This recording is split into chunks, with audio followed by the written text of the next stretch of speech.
Bonjour à toutes et à tous, aujourd'hui on se retrouve pour une nouvelle vidéo, cette fois sur mon build 2023, version CQB et un peu extérieur aussi, de mon UTR 556.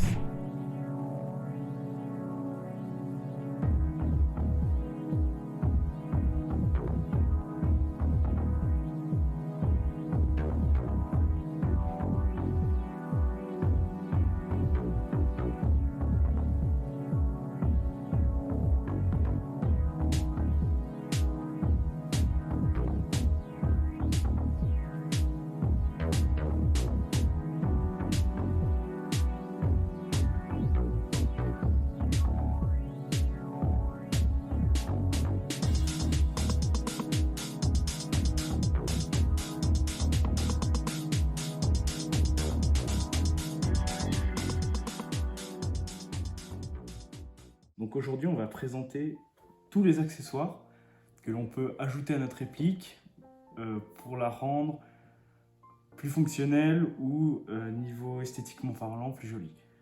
On va parler principalement de pièces achetées chez AliExpress car elles sont qualitatives et défient tous les prix qu'on peut retrouver dans le marché.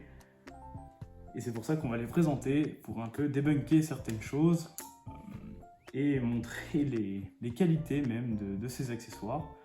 Donc tout d'abord, on va partir de l'arrière de la réplique pour aller jusqu'à l'avant et présenter tout ce que vous verrez ici présent sur ma réplique, ce qui constituera pour vous une liste. Je mettrai en description tous les liens de mes produits.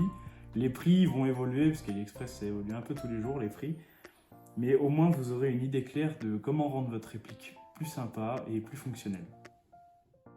Donc premièrement, nous allons regarder au niveau de ma crosse et mon tube crosse. Donc au niveau de ma crosse, je voulais un système pouvant attacher une sangle de poing à l'arrière ainsi qu'à l'avant. J'étais pas très, comment dire, je sentais pas que la crosse était très fiable pour pouvoir attacher quelque chose directement dessus avec les QD Sling là.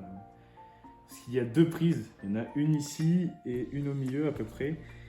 Moi j'avais commandé une plate sur une ancienne vidéo, je la présente entre guillemets rapidement. J'ai commandé une plate, mais le design en fait il m'a pas du tout, m'a pas hypé réellement. Il y avait des vides d'air, du coup on voyait l'intérieur. Pour moi c'était pas étanche, c'était laid, j'aime pas. Donc j'ai enlevé. Donc j'ai commandé sur AliExpress cette petite sangle que j'ai fixée à l'aide de Rilsan. Je sais pas si on les verra bien à la vidéo, mais ici, pardon, ici, donc je les ai fixés à l'aide de Rilsan pour que mon anneau là il ne bouge pas, et du coup je peux fixer une sangle de poing et ça tient parfaitement sans qu'il y ait une contrainte sur ma crosse ici et ici pour pas qu'elle ait du jeu et tout. Ça marche très bien, hein, clairement, ça fait le taf. Esthétiquement parlant, c'est pas moche, c'est dans l'allure de la crosse, donc c'est très bien pour moi. Ça, on en parlera plus tard du custom. Donc voilà. Ici, bon, vous voyez, j'ai utilisé un élastique. C'est pour que mon anneau de fixation ici ne parte pas en arrière, tout simplement. C'est un petit upgrade rapide, très cheap. Mais au moins, l'anneau là ne bouge plus du tout, il se dévisse pas, c'est très bien. Donc on va aller ensuite un peu plus vers l'avant de la réplique. Donc ici, j'ai des couvre-rails Picatinny. J'en ai ramené des exemplaires, voilà. C'est des couvre-rails qui font cette taille-là, qui sont en caoutchouc, qui se découpent très facilement. Vous pouvez les commander soit noirs, soit beige sur AliExpress. Alors, on va parler de tout ça avec les budgets. J'ai les budgets. Donc ma fixation de crosse, elle est à 3 €. Vous voyez, 3 € c'est très cheap, hein, c'est pas très cher. Et par contre, la sangle tient bien. Ensuite, mon couvre-rail là, donc vous en achetez, je crois il y en a 4 dans le paquet, je sais plus. Vous verrez ça, c'est 3,33 €. Donc mon rail Picatinny là, mon couvre-rail Picatinny qui fait toute la longueur, qui vient jusqu'au bout de ma réplique ici, couvrir un petit bout de rail. Voilà. Ensuite, quand vous portez des mesh masks pendant que vous jouez, vous aurez toujours ce problème de visée. Et l'optique sera plus basse que vous, donc vous serez un peu avec la nuque cassée. Pour vous montrer une optique, normalement elle arrive à ce niveau-là. Vous avez cet œilleton-là qui visait mécanique. Et donc moi, en utilisant un T1, je voulais un Unity Mount, pardon. Et donc j'en ai deux modèles. J'ai un modèle pour mon build plus type anti-snipe, là, qui est couvert avec un carbon wrap, que je parlerai plus tard. Donc j'ai les deux. Si j'ai un prochain build, eh ben, écoutez, je le mettrai dessus. Voilà, donc un Unity Mount comme ça, avec les marquages, c'est 16 € frais de port compris. Toute la liste des produits que je vous parlerai, ils sont frais de port compris, donc vous n'avez pas à vous en faire. Donc 16 € pour l'Unity Mount. Ensuite, on va parler un peu plus mes chargeurs, un upgrade très simple. C'est un upgrade esthétique et fonctionnel celui-là, comme l'Unity Mount. Donc c'est des rubber bands que vous achetez par 6. Ça coûte 8 € les 6.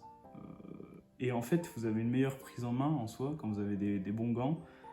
Ça agrippe mieux et ça fait des rappels de couleurs, donc esthétiquement parlant, voilà, on va parler de ça. Avec le calibre de la R15 normalement sur cette rubber band. C'est très bien, c'est très joli, j'en ai encore une fois d'autres couleurs, ils sont très bien, très qualitatifs pour le prix, franchement c'est impeccable. Donc voilà. Ensuite, vous voyez peut-être dans ma culasse, là, alors c'est un AEG, hein. Bon, vous avez mon bloc hop-up que vous pouvez aussi acheter sur AliExpress, mais vous avez également un wrap là, carbone. Donc c'est un wrap carbone que j'avais acheté pour mon Unity Mount et tout, pour faire un peu plus, pour donner un peu plus d'esthétisme. Donc le wrap carbone, vous le trouvez soit chez Action, dans les alentours de 4 €, soit sur AliExpress pour 4 € aussi, en fait. Donc les prix sont les mêmes.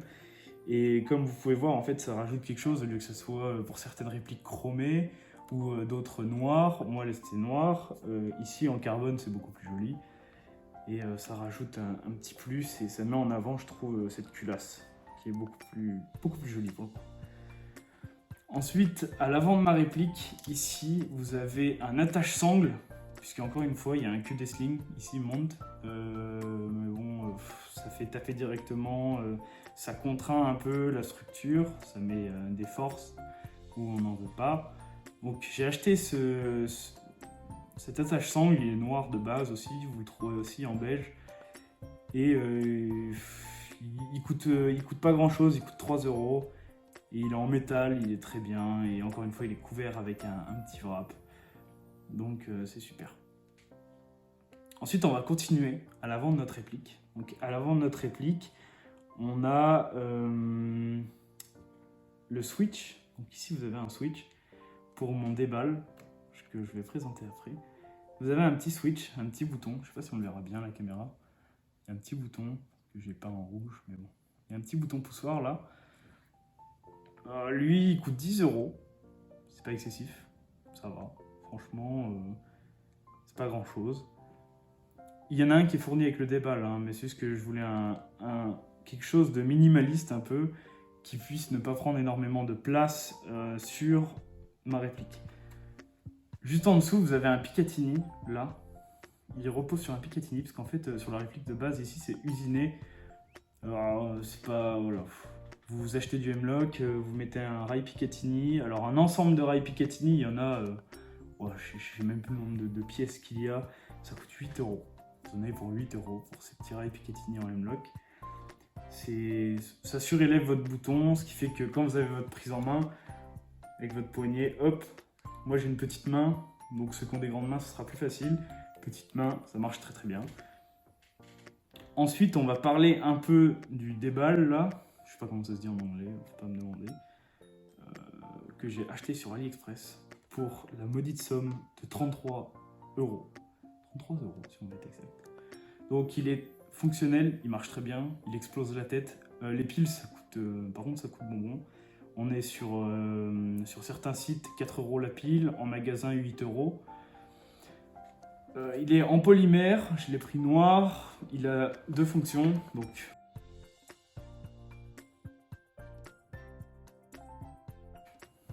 une première fonction lampe, bon, on va faire avec le switch.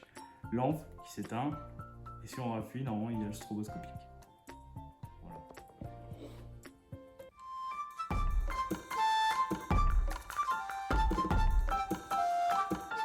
Donc il marche très très bien. Franchement, rien à dire. Il est très beau. Et il est qualitatif, quoi, tout simplement, hein, on va pas se mentir. Il a des démarquages qui sont... on peut rajouter des autocollants. Il est fourni avec des stickers qui sont très beaux. Et qui sont soit bleus, soit rouges, soit verts pour la couleur laser. Ou si vous achetez la version tan, vous aurez aussi des autocollants blancs avec fond tan pour pas qu'on voit un peu tout ça. Ensuite, là, vous voyez, j'ai des couvres M-Lock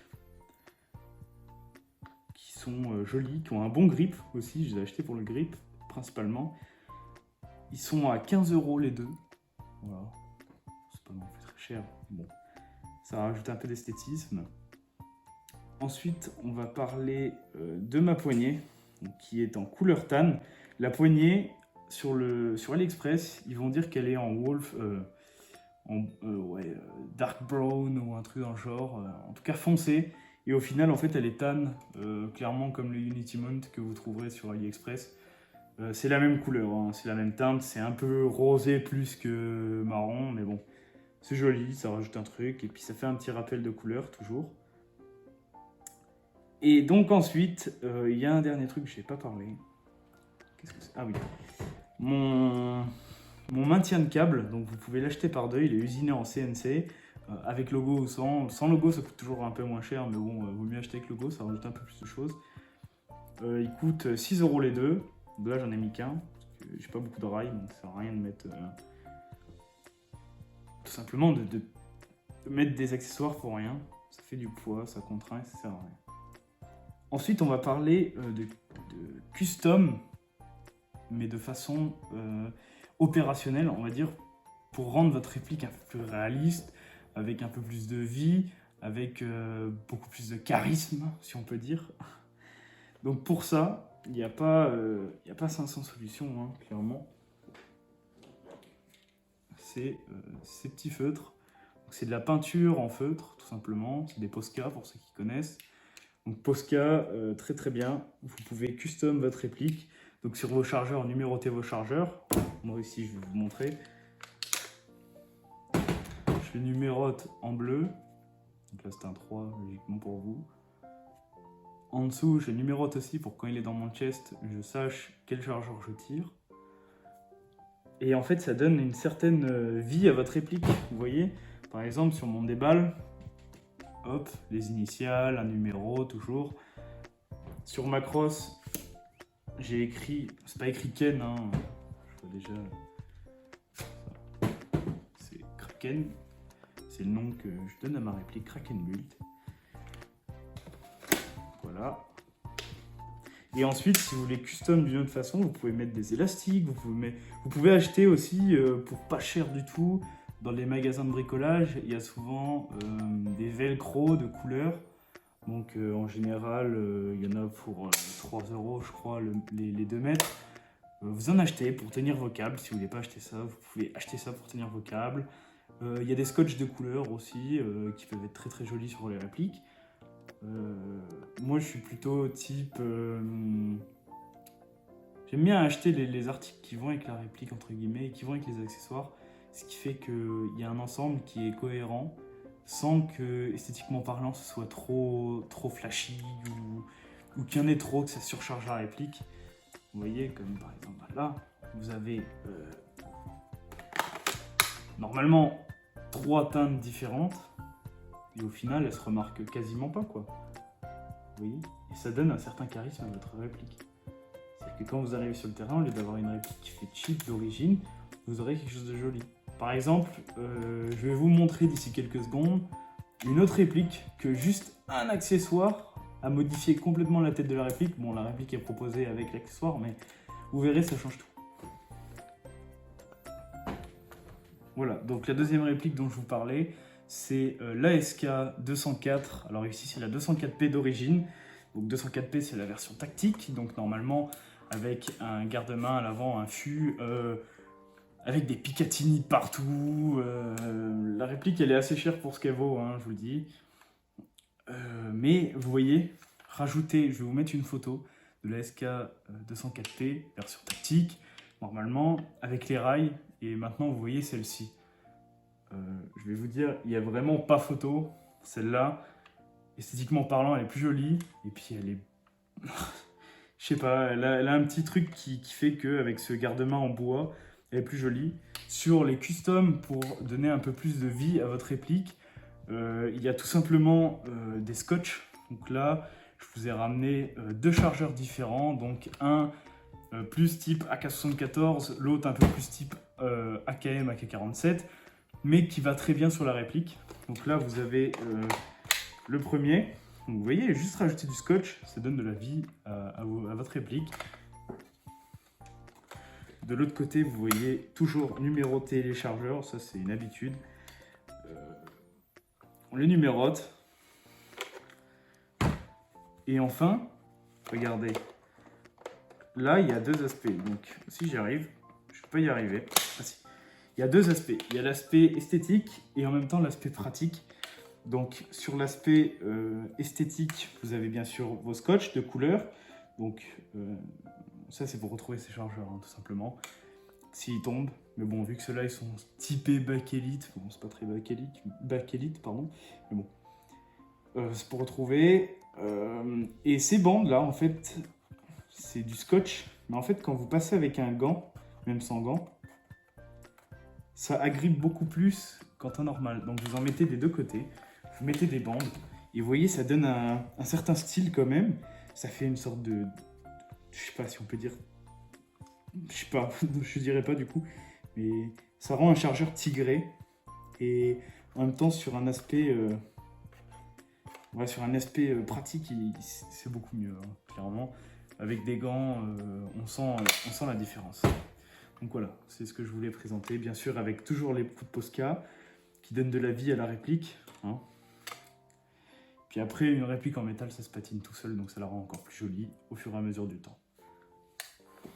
On va calculer à peu près ces produits-là. Là. Et j'ai ma liste devant moi. Donc,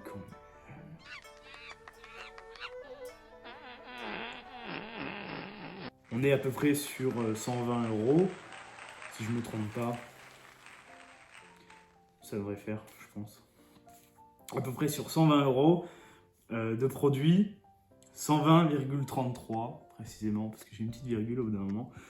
Donc 120,33 € pour ce custom complet, avec quand même deux pièces en aluminium, hein, là, un laser qui fait pas laser mais lampe, ce qui est plus utile en bâtiment parce que les lasers dans les yeux, n'oubliez pas que ça grille les yeux.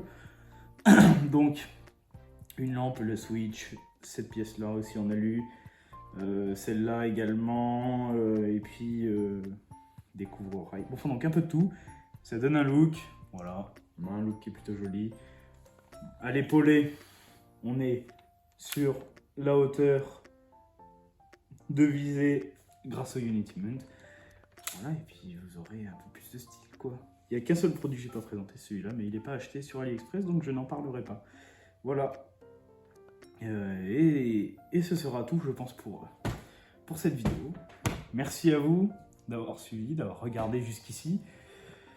Et puis, on se retrouve donc pour la prochaine vidéo, comme j'ai dit, soit l'unboxing, soit le loadout complet, je sais pas, on verra. Soit peut-être les deux en même temps, pourquoi pas. Et on se retrouve, et puis je vous dis à la prochaine.